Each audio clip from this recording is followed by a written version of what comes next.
Hi everyone. ఈ వీడియోలో మనం ఎల్సిఎం హెచ్సిఎఫ్ బేసిక్స్ నుంచి నేర్చుకోవడం జరుగుతుంది. మరి ఈ ఎల్సిఎం హెచ్సిఎఫ్ నేర్చుకోవడం వల్ల ఏంటి ఉపయోగం?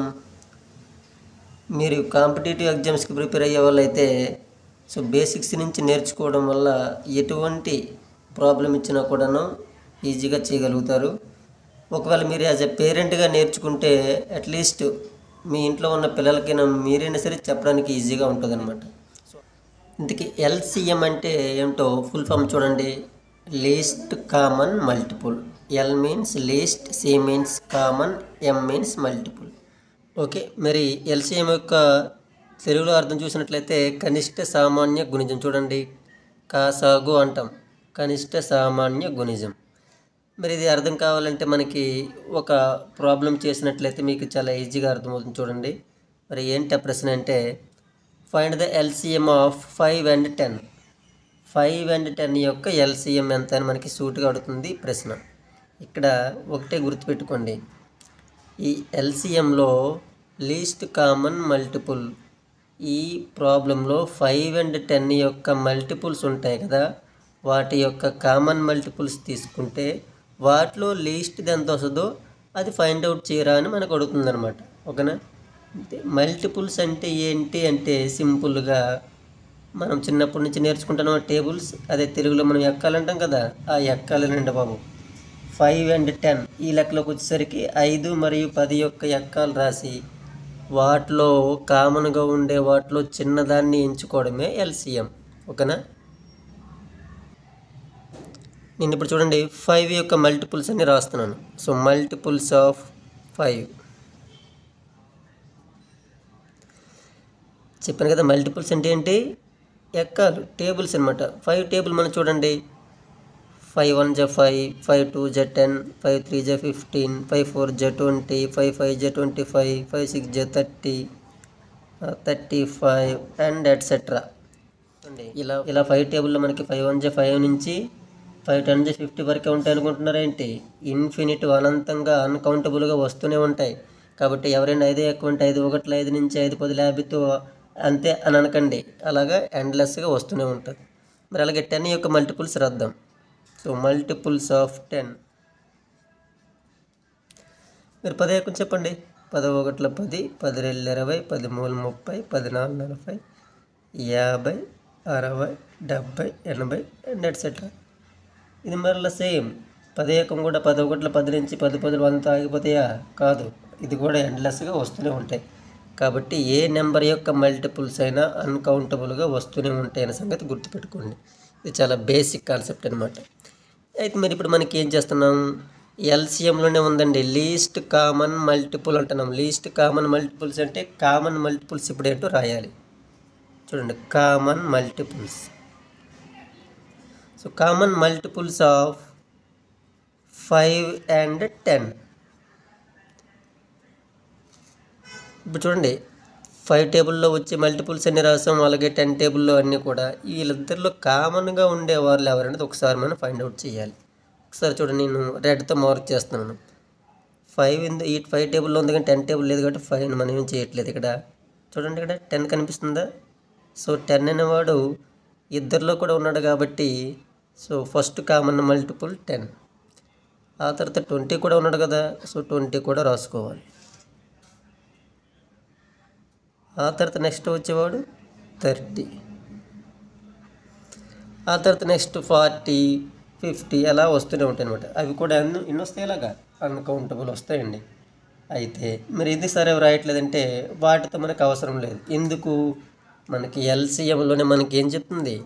ఇలా కామన్ మల్టిపుల్స్ రాస్తావు కదా, అందులో నీకు స్టార్టింగ్లో ఉన్నటువంటి లీస్ట్ వాడెవడు వాడితోనే పని ఉంది. సో వీళ్ళలో లీస్ట్ ఎవరు? 10 20 30 అండ్ ఎట్సెట్రా. వాళ్ళు లీస్ట్ 10.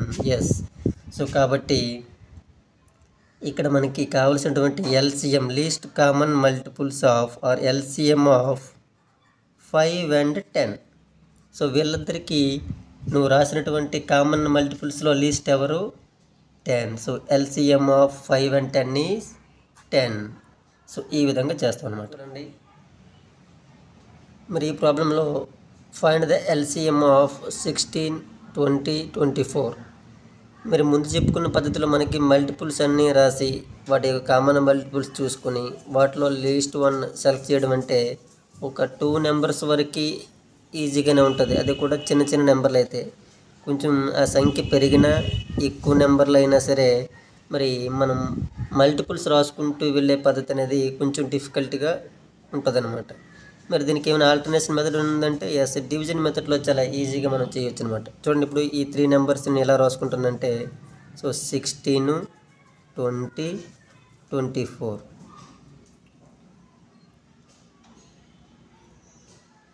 దీనికి ఇలాగా ఒక గీత కొట్టుకుంటారు.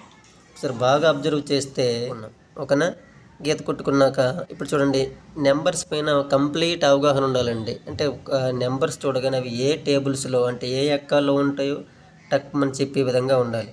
ఇప్పుడు బాగా అబ్జర్వ్ చేయండి, 16, 20, 24 ఏ టేబుల్స్లో కనిపిస్తే మనకి చూడండి, 2 టేబుల్లో 2 8 16 ఉందా, 2 10 20 అయినా, 2 12 24 అయినా. ఎస్. అలాగే మరో ఇంకొక ఆలోచన ఏంటి, దానికంటే కొంచెం పెద్ద టేబుల్లో కూడా ఏమైనా ఉన్నాయో కూడా చూడాలి. చాలా ఈజీగా స్పీడ్గా అయిపోద్ది అనమాట లెక్క. బాగా అబ్జర్వ్ చేస్తే నెక్స్ట్ 4 టేబుల్లో చూడండి, 2 కంటే కూడా 4 టేబుల్లో దానికంటే 2 కంటే 4 అనేది పెద్ద టేబుల్ కాబట్టి 4 టేబుల్ చూడండి, 4 4 జ 16, 4 5 జ 20, 4 6 జ 24. సో నేను ఇక్కడ 4 టేబుల్ తీసుకుంటున్నాను. సో 4 ఎంత చూడండి, ఇక్కడ 4 4 జ క్యాన్సిల్ అవుతుంది, 4 5 జ 20 క్యాన్సిల్ అవుతుంది, అలాగే 4 6 జ. ఓకేనా. ఇప్పుడు 4 5 6 ఒకే టేబుల్లో ఉంటాయా? అవకాశం లేదు. చూడండి, ముందు 16, 20, 24 అనేవి 4 టేబుల్లో ఉన్నాయి కాబట్టి మూడింటిని ఒకేసారి మనం క్యాన్సిలేషన్ చేసాం. అలాగే 3 ఉండాలని లేదు, అట్లీస్ట్ ఒక 2 నెంబర్స్ అయినా సరే ఒక టేబుల్లో ఉండొచ్చు. సో అలా అబ్జర్వ్ చేస్తే 4 6 కూడా ఏ టేబుల్లో ఉంటాయి? Yes, 2 table. సో 5 ఉండకపోయినా ప్రాబ్లం లేదు. సో అట్లీస్ట్ ఒక 2 అయినా ఉండాలి కాబట్టి మరలా గీత కుట్టుకొని ఇక్కడ 2 టేబుల్ తీసుకుంటున్నాం. సో 2 ఎన్నిసార్లు పోతుంది? ఇక్కడ 2 2 జ, మీరు 2 టేబుల్ 5 క్యాన్సిల్ అవ్వదు కాబట్టి 5ను అలాగే కిందకి తెచ్చుకుంటారు. అలాగే 2 ఎంతలు 6, 2 3 జ 6. మరొకసారి అబ్జర్వ్ చేయండి, ఇక్కడ 2 5 3 1 టేబుల్ తప్ప ఇంకేదైనా టేబుల్లో ఉంటాయి. అట్లీస్ట్ 2 కానీ 2 నెంబర్స్ అయినా ఉంటాయా? ఉండవు.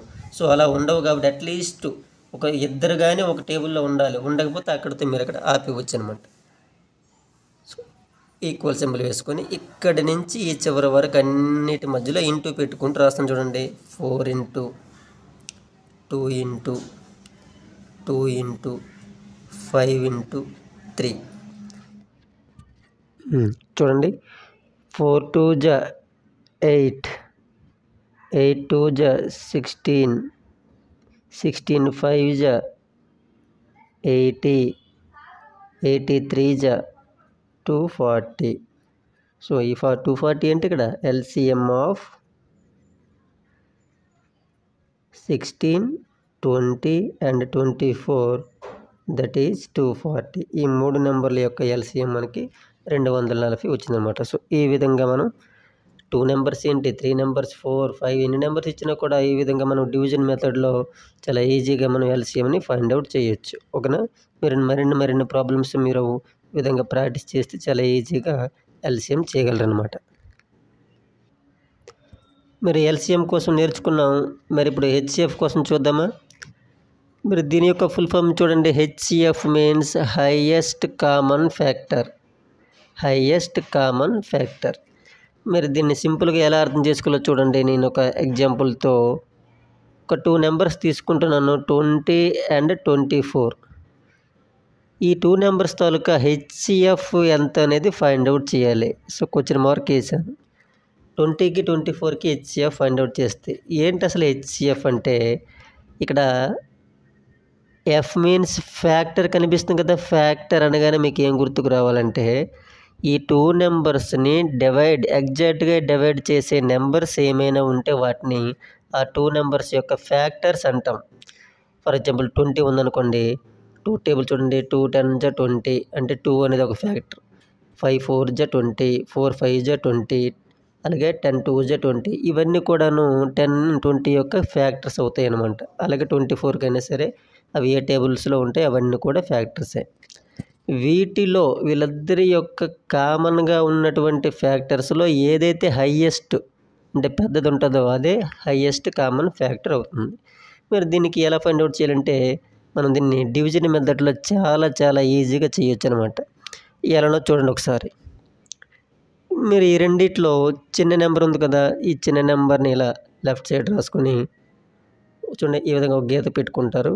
24 దాని పక్కన వేసుకుంటారు. సేమ్ డివిజన్ ఎలా చేస్తామో అలాగనమాట. మరి 20 టేబుల్తో చూడండి, 21 జా 20, 22 జా 40 ఎక్కువ అయిపోద్ది కదా. సో 21 జా 20, 24లో నుంచి 20 తీయండి 4. వెంటనే ఇక్కడితో ఇక్కడ రిమైండర్లో తీసుకుని ఇక్కడ ఆపేయకూడదు. వెంటనే ఇక్కడ ఒక గీత గీసుకొని ఈ 20ని ఇక్కడికి దించుకుంటారు. చూడండి ఏదైతే రిమైండర్గా మీకు అనిపిస్తుందో ఆ రిమైండర్ నుంచి మళ్ళీ ఈ డివిజన్ని కంటిన్యూ చేయాలన్నమాట. సో ఈ డివిజన్ని ఇక్కడ మళ్ళీ డివిడెండ్గా మారుతుంది అనమాట. సో 4 ఎంతలు 20, 4 5 జా 20. రిమైండర్ ఏమైంది ఇక్కడ 0. సో ఇలా రిమైండర్ 0 వచ్చినంత వరకు ఈ భాగాహారాన్ని ఇదే విధంగా కంటిన్యూ చేయాలి. ఇక్కడ మరి ఆన్సర్ ఏమవుద్ది మనకి ఇక్కడ కోషెంట్ వైపు మీరు చూడకూడదు. ఇక్కడే డివిజర్ ప్లేస్లో రిమైండర్ 0 వచ్చిన దగ్గర ఏదైతే డివిజర్ ప్లేస్లో ఉంటుందో అదే మనకి హెచ్సిఎఫ్. సో దేర్ఫోర్ మనకి హెచ్సిఎఫ్ ఆఫ్ 20 and 24 ఈజ్ ఏంటంటే వేసుకోవాలి ఇక్కడ 4. So answer is 4. మీకు 3 నెంబర్స్తో మరొక ప్రాబ్లం చేస్తాను చూడండి. ఈ ప్రాబ్లం చూడండి. Find the HCF of 15, 16 and 26. So నాకు తెలిసి ఎల్సిఎం కంటే కూడాను డివిజన్ మెథడ్లో హెచ్సిఎఫ్ చాలా ఈజీ అనమాట. ఇలాగ 2 నెంబర్స్ అయినా 3 నెంబర్స్ అయినా ఎన్ని నెంబర్స్ అయినా కూడాను హెచ్సిఎఫ్ ఫైండ్ అవుట్ చేయాలంటే ఫస్ట్ మీకు నచ్చిన ఏమైనా వాటిలో చూజ్ చేసుకుని 2 నెంబర్స్. వీళ్ళిద్దరిలో మనకి వీళ్ళిద్దరు చిన్న కాబట్టి మూడవడితో పోల్చుకుంటే 15, 16ని ఎంచుకుందాం. మరి వీటిలో 15 చిన్నది కాబట్టి చిన్న నెంబర్ని ఇలాగ లెఫ్ట్ సైడ్ వేసుకొని 16 దాని పక్కన వేసుకుంటారు. మరి ఇది డివిజనే కదా. మరి 15 2 జా ఎక్కువ అయిపోద్ది కాబట్టి 15 1 జా 15. 16లో నుంచి 15 తీసేయండి 1. ఇక్కడతో ఆపకూడదు. వెంటనే మళ్ళీ గీత కొట్టుకొని ఈ 15ని ఇక్కడికి దించుకోవాలి. 1 టేబుల్తో ఎలా 115 జా 15. 15లో 15 తీస్తే 0. సో రిమైండర్ ఇక్కడ 0 వచ్చింది కాబట్టి వెంటనే ఇక్కడ యారో మార్క్ పెట్టుకుంటే ఇలాగ యారో మార్క్ పెట్టుకుంటే ఇదే మనకి ప్రస్తుతానికి హెచ్సిఎఫ్ అవుతుంది. ఓకేనా. అయితే ఈ హెచ్సిఎఫ్ సహాయంతో చూడండి ఎవరికి హెచ్సిఎఫ్ ఇది 15కి 16కి. HCF of 15 and 16 is 1. వీళ్ళిద్దరిని వేస్తే ఇక్కడతో ఆన్సర్ ఇక్కడతో ఆపేస్తాం. కానీ ఇంకా థర్డ్ నెంబర్ ఇంకా 26 ఉంది కదా. సో దాన్ని కూడా మనం ఫైండ్ అవుట్ చేయాలి కాబట్టి వీడి హెల్ప్తో ఈ హెచ్సిఎఫ్ హెల్ప్తో ఆ నెంబర్ని కూడా ఇప్పుడు మనం డివైడ్ చేస్తున్నాం. సో మరి 1 ఎంతలు 26. 1 26 జా 26. 26 - 26 0. సో మనకి రిమైండర్ దగ్గర ఇక్కడ యారో మార్క్ పెట్టుకుంటే ఇదే మనకి హెచ్సిఎఫ్. అంటే ఎవరికి హెచ్సిఎఫ్ వీడు HCF of above these 3 numbers 15, 16 and 26 is 1. So మనకు ఆన్సర్ ఎంత అవుతుంది 1 అవుతుంది అనమాట. If the LCM of 2 numbers 120, 180 is 360. Find the HCF of that numbers. 120 మరియు 180ల యొక్క కాసాగు 360 అయినా వాటి యొక్క గాసాబా ఎంత చెప్పుకున్నాం కదా. డిఎస్సిలో ఖచ్చితంగా వీటిపైన ఒక బిట్ అనేది ఖచ్చితంగా ఉంటుంది. సో మరి నాన్ మ్యాథ్స్ స్టూడెంట్స్ కూడా ఈజీగా గెయిన్ చేసే విధంగా ఇప్పుడు డిస్కస్ చేస్తుంది చూడండి. ఇక్కడ మనం ముందు అనుకున్నట్లు జస్ట్ ఈ ప్రాబ్లం అంతా కూడాను 4 అంశాల చుట్టూ ఉంది. అందుకోసం ఇక్కడ సింపుల్గా ఒక 4 బాక్సులుగా తీసుకున్నట్లయితే so this is A, this is B, this is L, this is H. ఏంటి సార్ మరి ఏబిఎల్హెచ్ అంటే ఏ కామ బి అంటే మరి ఏంటి కాదు, ఆ 2 నెంబర్లు అంటున్నాం కదా 2 నెంబర్స్. మరి ఎల్ అంటే ఆ 2 నెంబర్ల యొక్క ఎల్సిఎం, హెచ్ అంటే ఆ 2 నెంబర్స్ యొక్క హెచ్సిఎఫ్. మరి ఈ నలుగురిలో ఖచ్చితంగా 3 అంశాలు ఇచ్చేస్తాడు, ఒక అంశాన్ని మనకు ఫైండ్ అవుట్ చేయమంటాడు. సో ఎవరు ఇచ్చారు ఎవరు ఇవ్వలేదు అనేది మాత్రం క్లారిటీగా నువ్వు తెలుసుకోగలగాలి. అలా తెలుసుకోగలగాలంటే ప్రాబ్లం బాగా చదవాలి. ఇక్కడ చూడండి 120 మరియు 180ల యొక్క కాసాగు 360. ఇది ఈజీగా తెలుస్తుంది. కాసాగు 360. సో ఇక్కడ చూడండి, ఎల్సిఎం ఆఫ్ అన్నాడంటే ఇది ఎవరి యొక్క ఎల్సిఎం? ఇది 2 నెంబర్స్ 120, 180 అనేవి 2 నెంబర్స్ అనుకుంటే వాటి యొక్క ఎల్సిఎం 360. కాబట్టి ఈ ఎల్సిఎం ప్లేస్లో మనం ఇక్కడ 360గా తీసుకోవాలి. మరి 2 నెంబర్స్ ప్లేస్లో ఇక్కడ చూడండి, ఏ కామా బి ప్లేస్లో ఏ అనేది ఇక్కడ చూడండి 120 ఒక నెంబర్ అనుకుంటే మరొక నెంబర్ 180 బి అవుతుంది అని అర్థం. సో మనకి ఫైండ్ ద హెచ్సిఎఫ్ అన్నాడు ఇక్కడ. సో మనం హెచ్సిఎఫ్ను ఫైండ్ అవుట్ చేయాలి కాబట్టి దీనికి క్వశ్చన్ మార్క్ వేసుకుంటాం. అయితే మీకు తెలుసు ఈ నలుగురు చుట్టూ ఉండే ఫార్ములా ఏంటి? A into B equal to L into H. సింపుల్గా మరి మైండ్లో ఫిక్స్ అయిపోవాల్సింది. మీకు మా ఫార్ములా అనేది మైండ్లో గుర్తుంటే ఈ ప్రాబ్లమ్ని ఎన్ని విధాలుగా నెంబర్స్ మార్చి ఇచ్చినా కూడా ఈజీగా మనం ఆన్సర్ ఫైండ్ అవుట్ చేయగలం. ఇక్కడ మెయిన్ ఎవరెవరినైతే ఇచ్చాడో వారి ప్లేస్లో ఆ నెంబర్ యొక్క వాల్యూని సబ్స్టిట్యూట్ చేయాలి. ఏ కామా బి మనకు తెలుసా? ఎస్ తెలుసు. ఏ అంటే మీరు ఎంత 120, కాబట్టి ఏ ప్లేస్లో నువ్వు 120 రాయి, ఆ ఇంటూకి ఇంటూ రాసుకో. మరి బి ప్లేస్లో ఎంత? 180, ఆ 180 ఎలా రాసుకో. మధ్యలో ఏముంది? ఈక్వల్గా వేసుకో. మరి ఎల్ అంటే ఏంటి? వాటి యొక్క ఎల్సిఎం తెలుసా? ఎస్ ఎంత? 360 వేసుకో, ఇంటూ అలాగే వేసుకో. మరి హెచ్ అంటే ఏంటి? హెచ్సిఎఫ్ మీరు తెలుసా? నో, మనం ఫైండ్ అవుట్ చేయాలి. ఇక్కడ చూసారా, వాటి గాసాబా అంటే హెచ్సిఎఫ్ని ఫైండ్ అవుట్ చేయాలి. తెలియదు కాబట్టి వాటిని హెచ్ లాగే రాసేసుకో. ఇప్పుడు ఏంటి చేయాలి సార్ అంటే మీరేం లేదు, ఎక్కడైతే నీకు ఈక్వల్ సింబల్కి లెఫ్ట్లో కానీ రైట్లో కానీ ఏదైతే మనకి ఏబిసిడి లెటర్ మిగులుతుందో దాన్ని అక్కడే ఉంచి, మన ఇక్కడ ఎవరిక్కడ ఏబిసిడి లెటర్ మిగిలారు? హెచ్. దాన్ని రైట్ సైడ్ విడిచిపెట్టేసి వాడికి ఫ్రంట్గా ఉన్నటువంటి 360ని లెఫ్ట్ సైడ్ తీసుకెళ్ళిపోవాలన్నమాట. అంతే. అంటే ముందు నువ్వు ఇక్కడ సింపుల్గా చేయాల్సిన ఒక బై తీసుకొని వీళ్ళిద్దరిని ఏం మార్చట్లేదు కాబట్టి వీళ్ళిద్దరిని అలాగే రాసి 120, 180 ఏం చేంజ్ చేయట్లేదు. హెచ్ మాత్రమే కావాలి కాబట్టి హెచ్తో రిలేటెడ్గా ఉన్న ఈ 360ని తీసుకొచ్చి బై అవుతాడు అనమాట. ఓకేనా? ఇప్పుడు చిన్న క్యాలిక్యులేషన్, వీళ్ళిద్దరిలో ఎవరు క్యాన్సిల్ అయినా వాళ్ళు కొట్టవచ్చు. సింపుల్గా మనకి ఒక అంచనా 182 360, 180, 182 క్యాన్సిల్ అయిపోయింది. మీరు 2తో 120ని క్యాన్సిల్ చేయాలి. 2 ఎంత? 2 అంటే వెరైటీ కదా, అందులో సగమే, 120లో సగమే 2 టేబుల్తో క్యాన్సిల్ చేయడం అంటే. సో 60. సో కాబట్టి మనకి ఇక్కడ హెచ్సిఎఫ్ ఎంత వచ్చింది? ఆన్సర్ 60. సో మీకు ఒక ప్రాక్టీస్ కింద ఒక ప్రాబ్లం ఇస్తాను, మీరు ఆ ప్రాబ్లమ్ని ఫైండ్ అవుట్ చేసి ఆన్సర్ని కామెంట్ బాక్స్లో కామెంట్ చేయండి. ఓకేనా? ఓకే, మీకు ప్రాక్టీస్ కోసం ఇచ్చిన ప్రాబ్లం చూడండి. If the LCM and HCF of 2 numbers is 310, one of the numbers is 50, find the other number. So ఈ ప్రాబ్లమ్ని ఒకసారి సాల్వ్ చేసి ఆన్సర్ని కామెంట్లో కామెంట్ చేయండి. అలాగే మరి ఈ కంటెంట్ మీకు అర్థమయ్యి నచ్చినట్లయితే లైక్ చేసి ఖచ్చితంగా సబ్స్క్రైబ్ చేయండి. ఎవ్రీడే ఒక వీడియో చేయడానికి ప్రయత్నం చేస్తాను. మంచి కంటెంట్ మీ ముందు ఉంచుతాను. So thank you all. Please subscribe.